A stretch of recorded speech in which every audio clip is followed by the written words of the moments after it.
కాకినాడ నగర ప్రజలకు నాణ్యమైన త్రాగునీటి సరఫరా, సమర్థవంతమైన వీధి దీపాల నిర్వహణకు అత్యంత ప్రాధాన్యత ఇస్తున్నామని నగరపాలక సంస్థ కమిషనర్ ఎన్వివి సత్యనారాయణ తెలిపారు. నగరంలోని ప్రతి ప్రాంతంలో మౌలిక వసతులు మెరుగుపరచడంతో పాటు ప్రజలకు ఎలాంటి ఇబ్బందులు తలెత్తకుండా అధికారులు నిరంతరం పర్యవేక్షణ కొనసాగించాలని ఆయన స్పష్టం చేశారు. గురువారం జగన్నాథపురం 23వ డివిజన్ లో కమిషనర్ ఎన్వివి సత్యనారాయణ నగరపాలక సంస్థ అధికారులతో కలిసి విస్తృతంగా పర్యటించారు. ముందుగా నేతాజీ పార్క్ సెంటర్ లో ఉన్న ఓవర్ హెడ్ వాటర్ ట్యాంక్ ను పరిశీలించి అక్కడి నుంచి సరఫరా అవుతున్న త్రాగునీటి నాణ్యతను స్వయంగా పరిశీలించారు. నీటి సరఫరా విధానం, పంపిణీ వ్యవస్థపై అధికారుల నుంచి వివరాలు అడిగి తెలుసుకున్నారు. అనంతరం డివిజన్ లో ఇంటింటికి వెళ్లి స్థానిక ప్రజలతో నేరుగా మాట్లాడారు. త్రాగునీరు క్రమం తప్పకుండా అందుతోందా, నీటి నాణ్యత ఎలా ఉంది, వీధి దీపాలు సక్రమంగా వెలుగుతున్నాయా, పారిశుధ్య నిర్వహణలో ఎలాంటి సమస్యలు ఉన్నాయి అనే అంశాలపై ప్రజల అభిప్రాయాలను తెలుసుకున్నారు. ప్రజలు తెలిపిన సమస్యలను వెంటనే పరిష్కరించేందుకు సంబంధిత అధికారులకు ఆదేశాలు జారీ చేశారు. తదుపరి ధోబీ ఘాట్ ను సందర్శించి కమిషనర్ అక్కడ పేరుకుపోయిన తుప్పలు, చెత్తను వెంటనే తొలగించాలని శానిటేషన్ సిబ్బందిని ఆదేశించారు. పరిసరాలను పరిశుభ్రంగా ఉంచుతూ ప్రజారోగ్యానికి ఎలాంటి ఇబ్బందులు తలెత్తకుండా చర్యలు తీసుకోవాలని సూచించారు. ఈ సందర్భంగా కమిషనర్ ఎన్వివి సత్యనారాయణ మాట్లాడుతూ నగరంలో త్రాగునీటి సరఫరా నాణ్యతపై నిరంతర పర్యవేక్షణ కొనసాగుతోందని, వీధి దీపాల నిర్వహణను మరింత మెరుగుపరిచేందుకు ప్రత్యేక చర్యలు చేపడుతున్నామని తెలిపారు. ప్రజల నుంచి వచ్చే ప్రతి ఫిర్యాదును వేగంగా పరిష్కరించి మెరుగైన పౌర సేవలు అందించడం నగరపాలక సంస్థ ప్రధాన లక్ష్యమని పేర్కొన్నారు. ఈ పర్యటనలో health officer doctor Prithvi Charan, DE Lakshminarayana, EE Adinarayana, AE Arjun Reddy, TDP in charge Purnachandrarao, DRUCC సభ్యులు అనిల్ కుమార్, న్యాయవాది బండి నరేంద్ర పాల్గొన్నారు.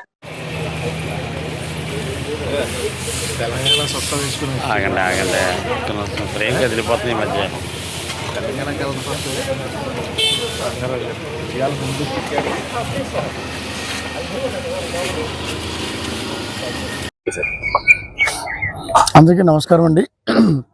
ఈరోజు మనం 23వ వార్డులో నేతాజీ పార్క్ నుంచి స్టార్ట్ అయ్యి ఇట్లాగా మన ధోబీ ఘాట్ వరకు ఉన్న ప్రాంతానికి కొంత విజిట్ చేయడం జరిగింది. ఈ ధోబీ ఘాట్కి సంబంధించి ఇక్కడ మనకి ఒక 70 lakhsతో ఇక్కడ ప్రాజెక్ట్ కూడా శాంక్షన్ జరిగింది. ముఖ్యంగా ఇక్కడ కొన్ని బుషెస్ అన్ని బాగా ఉన్నాయి. బుషెస్ అన్ని కూడా కొంతవరకు మనం రిమూవ్ చేస్తున్నాము. అదేవిధంగా ఇక్కడ మెయిన్ డ్రైన్స్ ఇష్యూ ఒకటి ఉంది. ఈ డ్రైన్స్ ఇష్యూ బాగా క్లోజ్ అయిపోయి ఇక్కడ వచ్చే దారిలో ఈ క్లోజ్ అయిపోవడం వల్ల అక్కడ డ్రైన్ వాటర్ ఆగిపోయింది. ఇది కూడా హౌ రిమూవ్ ఇట్, అది చేస్తున్నాము. దానికి కూడా ఇప్పుడు ఇంజనీరింగ్ మన డిఈ ఆధారంగా చెప్పాము. ఎస్టిమేట్ చేసేది దానికి కలవట్ చేయమని చెప్పాను. ఈ విల్ షూట్ వెరీ ఇమీడియట్లీ. ఆ తర్వాత ఈ ధోబీ ఘాట్లో కూడా మొత్తం 4 లైట్లు ఉన్నాయి. 2 లైట్లు వెళ్తున్నాయి, 2 లైట్లు వెలగట్లేదని చెప్పారు. ఇప్పుడు 2 లైట్లు కూడా వేయమని ఎలక్ట్రికల్ డిఈ గారితో కూడా చెప్పడం జరిగింది. ఈ విల్ అటెండింగ్ దట్ వర్క్. అదేవిధంగా మనకి ఇక్కడ చూడండి, ఇక్కడ మీరు జస్ట్ హెడ్ సి ఈ ధోబీ ఘాట్కి వచ్చే దగ్గర మనకి గతంలో మనకి పైప్ ఉంది. ఆ పైప్ని పూర్తి చేసి మన వాళ్ళంతా కూడా ఆఫ్ చేసేయడం వల్ల మొత్తం ఆ పైనుంచి వచ్చే వాటర్ అంతా కూడా స్టాగ్నెంట్ అయిపోతుంది. సో మనవారు కూడా కొంచెం ప్రజలు కూడా దే హ్యావ్ టు సపోర్ట్ అండి. ప్రజల సహకారం లేకుండా మనం కొన్ని పనులు చేయలేము. మీరంతా కూడా సహకరించినట్టయితే కొన్ని పనులు మనం చేసినప్పుడు మళ్ళీ దాన్ని కప్పెట్టేస్తున్నారు, దానివల్ల ఇబ్బంది వస్తుంది. అదేవిధంగా ఇప్పుడు మనం మస్కిటోస్ కూడా మనం స్ప్రే చేస్తున్నాము. You're doing that mosquitoes spraying also, మీరు చూసారు. అట్లనే మనకి డాగ్స్ సంబంధించిన కూడా టీమ్ వస్తుంది. డాగ్స్ నాకు ఇంకా ప్రతిరోజు కూడా నా డాగ్స్ టీమ్స్ నాతో ఉంటుంది. నేను వేరే go to their definitely mode spraying కూడా నాతో నేను స్ప్రేయింగ్ దగ్గర నుంచి చేస్తాను. అదేవిధంగా డాగ్స్ కూడా we have to doing this. అదేవిధంగా డ్రైన్స్ క్లీనింగ్, బుషెస్ ఏతుందో హార్ట్ ఏరియా డిపార్ట్మెంట్ అయితే బుషెస్ కూడా చేయడం జరుగుతుంది. ముఖ్యంగా ఎలక్ట్రికల్ డిపార్ట్మెంట్కి కూడా ఇన్స్ట్రక్షన్స్ ఏమిస్తున్నామంటే, మా డిపార్ట్మెంట్కి కొన్ని మొక్కలు, తీగ మొక్కలు కరెంట్ స్తంభం నుంచి ఇలాగ పాకుపోయి పైన వైర్లకి టచ్ అవుతుంది.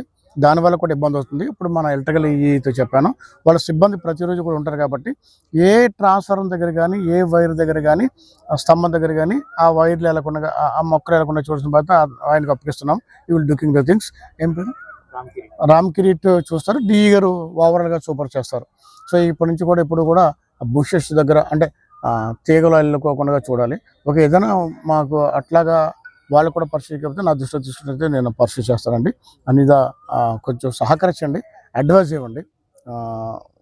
కొంచెం ఇంకా బాగా మన సిటీని మనం ఇంకా బాగా డెవలప్ చేసుకుంటాం.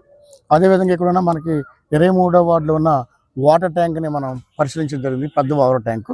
ఇక్కడ నుంచి వాటర్ కూడా మనకి 0.5 ml 0.5 LL సంబంధించింది ఇది ఇస్తున్నాం, క్లోరినేషన్ చేస్తున్నాము. అది కూడా మంచి వాటర్ వస్తుంది. అంటే కొన్ని చోట్ల చివరి ప్రాంతంకి వెళ్ళినప్పుడు కొంచెం వాటరు బాగుంటుందన్న అభిప్రాయం వ్యక్తం చేశారు. అదేమీ లేకుండానే ఇప్పుడు మళ్ళీ డిఈ గారు, ఎలక్ట్రికల్ డిఈ గారు లక్ష్మీనారాయణ గారికి మన డ్రింకింగ్ వాటర్ డిఈ గారు లక్ష్మీనారాయణకి ఇన్స్ట్రక్షన్ ఇవ్వడం జరిగింది. You will that link this things. మనం గుడ్ వాటర్ సప్లై చేస్తాము, గుడ్ లైటింగ్ ఏర్పాటు చేసి వేస్తుంటాం. ఇంక మరొకటి మనం చేస్తున్నాం ఏంటంటే, గతంలో మొన్న ఒక 10 రోజులు స్వయంభూ వెహికల్స్ పేమెంట్ వల్ల ఆగిపోయినాయి. ఇప్పుడు మళ్ళీ స్వయంభూ వెహికల్స్ మనకి 70 వెహికల్ వచ్చినవి. డోర్ టు డోర్ చెత్త మనం కలెక్ట్ చేస్తున్నాము. కొన్ని రోజులు మనీ పే చేయడం వల్ల వాళ్ళకు 6 రోజులు డిలే చేయడం జరిగింది. దానికి అంగీకరిస్తున్నాం. ఇప్పుడు మళ్ళీ ప్రతిరోజు కూడా door to door garbage, door to door తడి చెత్త, పొడి చెత్త కలెక్ట్ చేస్తున్నాము. అది కూడా మీ అందరి దృష్టికి తీసుకొస్తున్నాము. మీ తడి చెత్త, పొడి చెత్త కూడా వేరువేరుగా తీసి మా సిబ్బందికి ఇవ్వాల్సిందిగా మీ అందరికీ మనవి చేస్తున్నానండి. So this is regarding the things అండి.